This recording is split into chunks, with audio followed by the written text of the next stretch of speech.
there are certain celebrations within the church which are not sacraments proper, because the number of sacraments is already fixed. But these are very important celebrations. Okay? They directly depend on the sacraments, or help us to celebrate a sacrament in a meaningful manner. Okay? And such things are known as sacraments.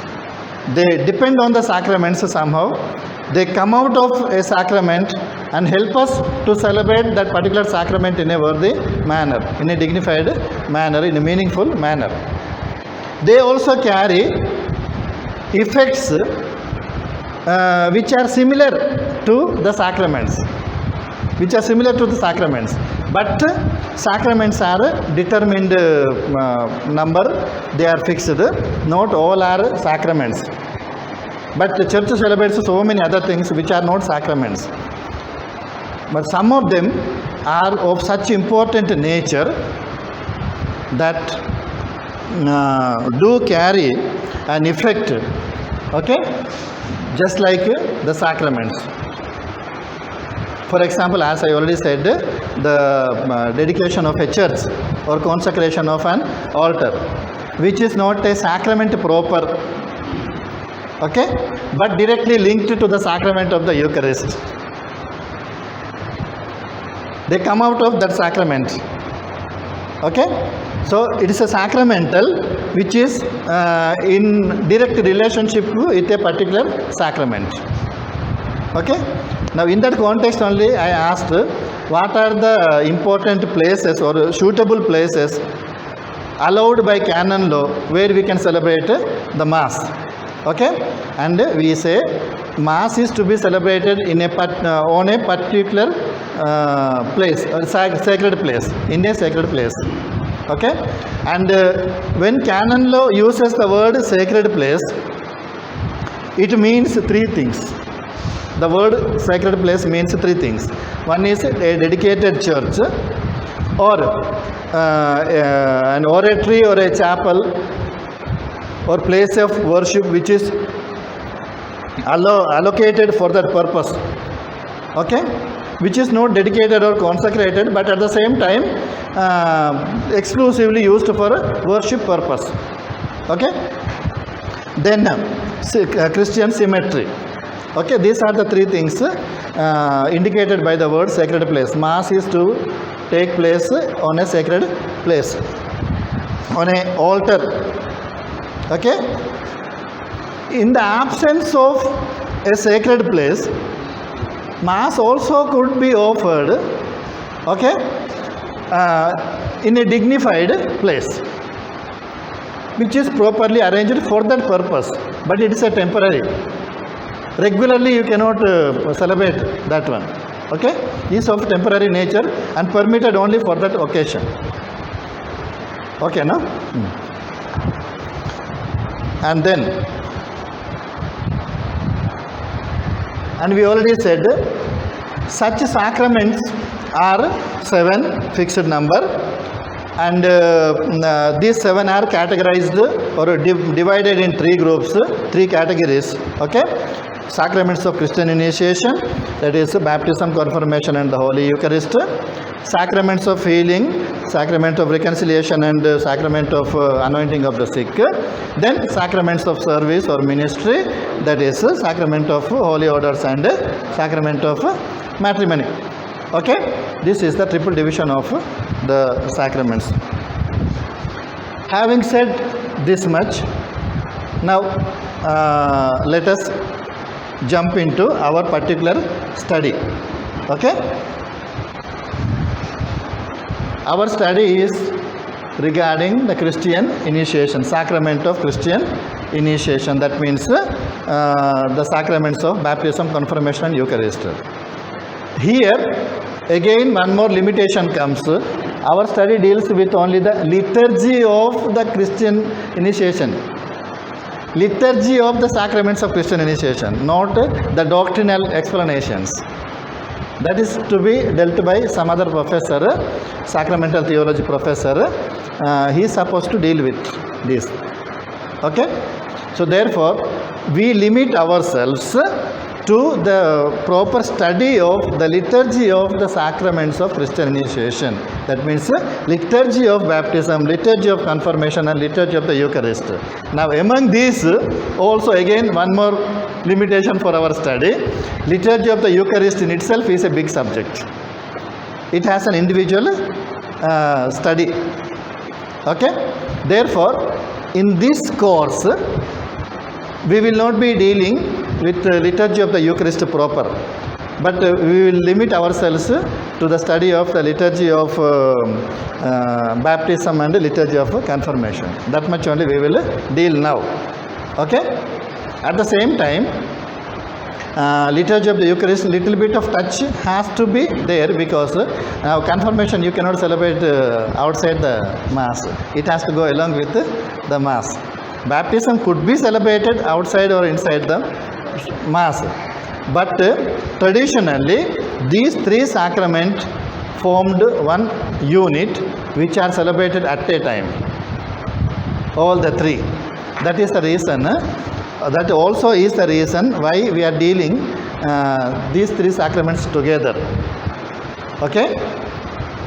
All the three sacraments could be termed as one sacrament. That is called sacrament of Christian initiation, which has three parts. Three sacraments are involved inside. One completes the other. One complements the other and completes the other. Okay? One depends on the other. Though all the three are independent sacraments, they exist independently. At the same time, one gives rise to the other. One completes the other. Only by receiving all the three, one can be fully said in the proper sense of the term, full Christian. Because he fully entered inside and do everything that a Christian should do. Okay? He is enabled to do everything that a Christian should do, or which a Christian can receive. He is enabled to receive it. Okay? So all the three are of equal important, but in our study we will be concentrating on the liturgy of baptism and confirmation only, because the liturgy of the Eucharist forms by its own nature another. Okay? Through this particular celebration of baptism, what exactly is taking place is, it is a sacrament whereby the original sin and all other sins are being forgiven. Thus, one is incorporated into Christ and the church. He is becoming child of God and a member of the church. Okay? You see, when we are baptized, usually we are small kids. Okay? When we receive baptism, we are normally kids. Then there is only Janma Papam. Only original sin is there. That is being removed. Okay? And on our behalf, our parents have confessed the faith. One can receive baptism only after confession of faith, no? Okay? Do you believe? Do you renounce? We say the baptismal vows. Okay? Now, since we were small kids at the time of our baptism, we were not aware of what we are saying. Okay? On our behalf, our parents and our godparents have professed the faith, and they promised that they will bring us up in faith. And on that condition, the priest baptized us. We are already incorporated into the mystery of Christ and mystery of the church. But we were not fully aware. We could not own what we have professed. Personally, I cannot be involved in making this profession of faith at the time of my baptism, because I was a kid. Okay? But when I receive confirmation, which I can receive only after reaching to the age of reason, we say, canonically we use the word age of reason, whereby you are able to know what is right and wrong, whereby you are able to take a decision. Okay? And what type of decision? In confirmation, you are taking a decision to stand by your faith and witness that faith and fight for that faith as a valiant soldier of the faith, the soldier of the church. Okay? So, thus,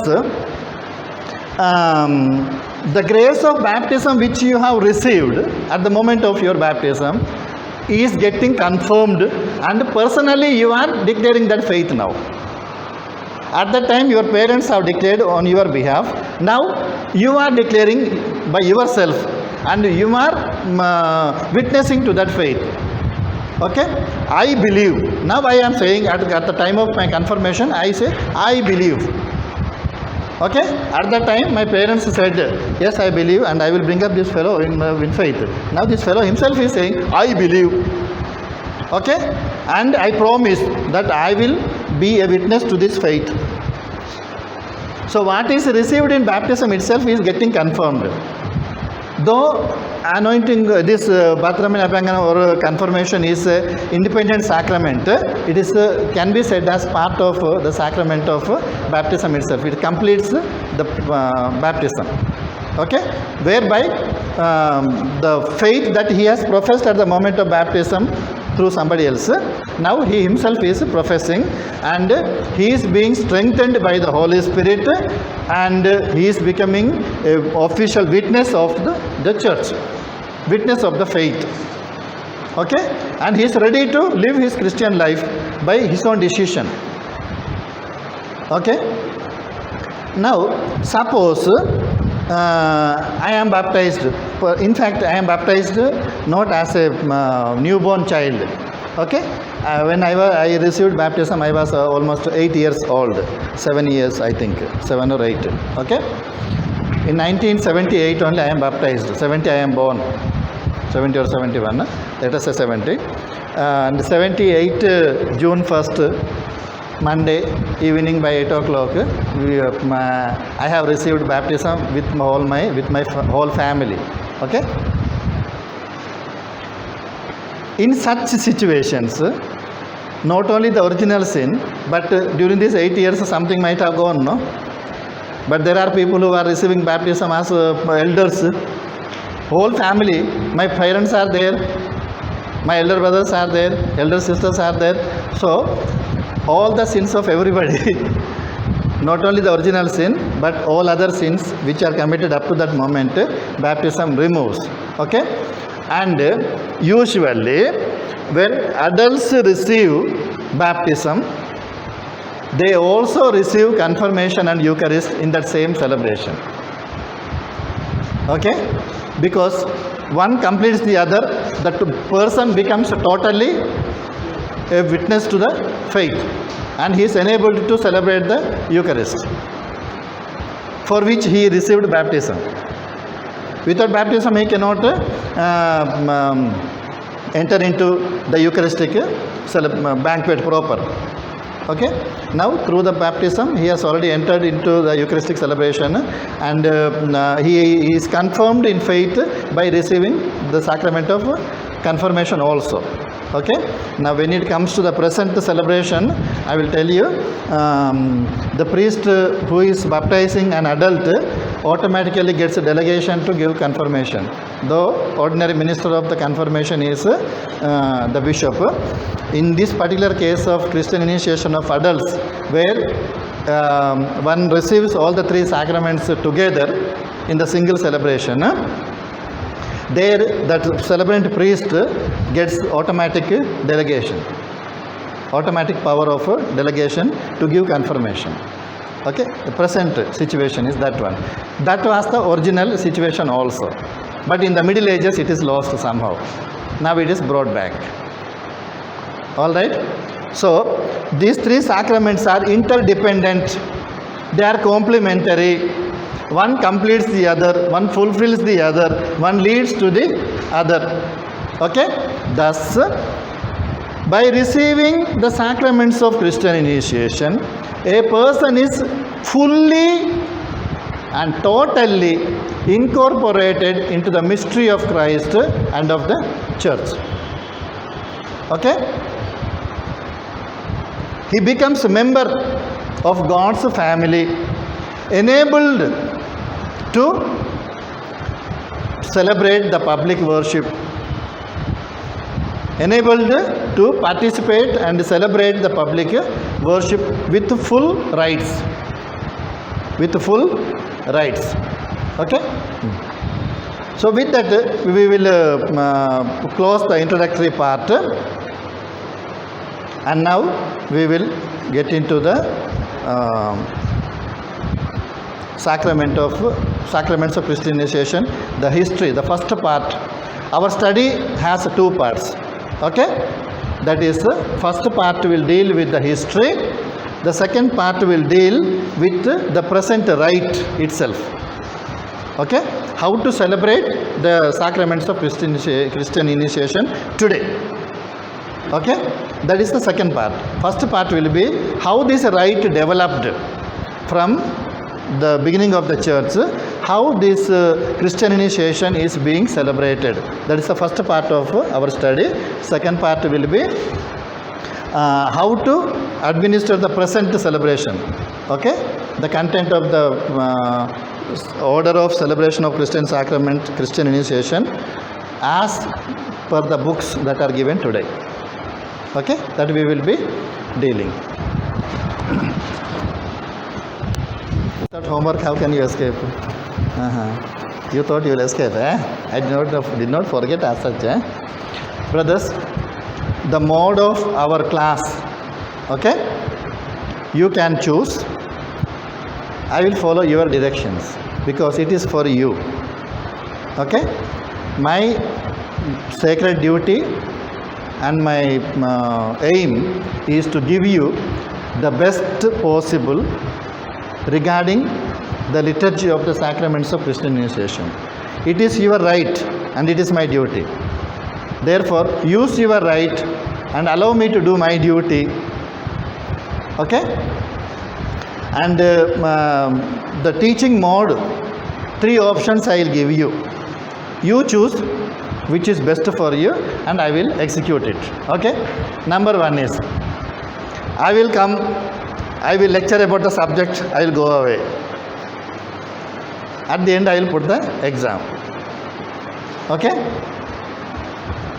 No dictation will be there. No study material which will not be provided at the beginning. Okay? At the end, in any case, I will give you the notes, no problem. But in the class, it will not be there. I just come, lecture and go. One model. Second model will be, I will come, lecture the subject of that day, okay, the material that is to be covered that day, and I will give you some dictation here and there, some important concepts like as we have done today, okay, so that tomorrow you come prepared to go forward. Without the background work proper, you cannot go forward easily, okay, it will affect your study. Therefore, some important things I will give little dictation and then prepare you for tomorrow. And then at the end I will give the notes as usual, no problem. Okay? Then the third model will be, I will come, I will dictate everything, go from there. Okay? In which case I will not be able to give the explanation that is necessary. I will dictate as official professor, okay, sit there, take the mic, read as the European professors do, okay, and go from there. And I will not give the notes out at the end. What you want? Second one is the one usually children prefer, and I am happy to do it, I have no problem. Okay, I will give you the full notes at the end. Now while taking, you listen, take down notes, whatever you can, okay, running notes. Here and there I will do dictation for clarity purpose for you, and at the end of the class, end of the course, I will give you the full notes also. That is the mode of class. You prefer the second model, therefore I will execute that one. Okay. As for the exam, it has two parts. Everything two, it has also two parts. One is oral exam. Okay, preferably oral or written as per your wish. If you wish oral, oral. If you wish written, written. Okay, that is a 50%. Rest 50% is assignment. What you want, oral or written? You have to study and come. If you don't give the proper answer in the oral exam, I may send you out to study and come. Not to punish you, but to make you learn and come. Okay. So 50% for assignment, 50% for a written or a oral exam, and you are preferring oral exam. I am also happy to do it. Okay. We will do it oral exam. Coming, wait, don't get into the gun and shoot. Wait for that, no?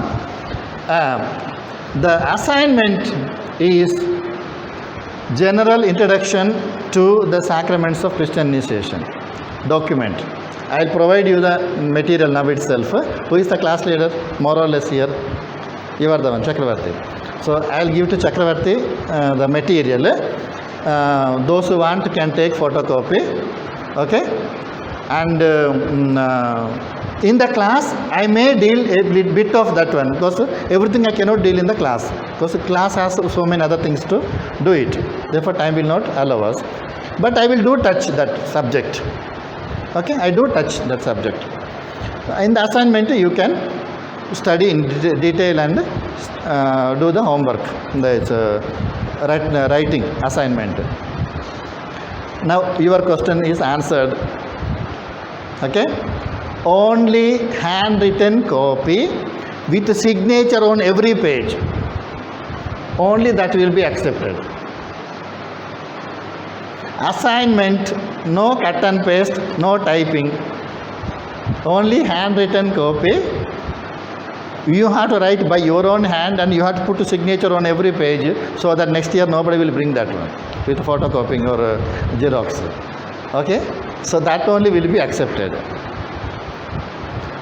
And I don't need writing of 100 pages or 50 pages, not necessary.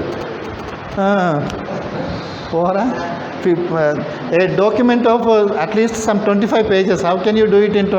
How can you do it? Are you able to do it in 2 pages? If you are able, you do it. I have no problem. But if I see that fellow has not covered everything, then you will get a sunnah in that.